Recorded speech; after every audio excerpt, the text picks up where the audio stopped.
test the beans. Nice and soft. Time to cut up some firewood.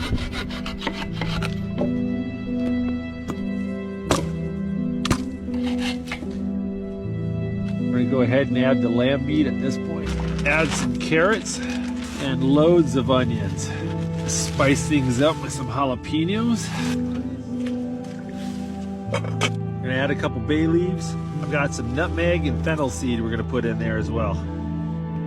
I am soaking wet. The inside of the tent is just wet with condensation. Every time I get up and move around, I brush up against the inside of the tent and it just gets me soaked. A little white vinegar. All right, gonna let that simmer. Just got a weather alert on my phone. It's supposed to be a blizzard warning tonight.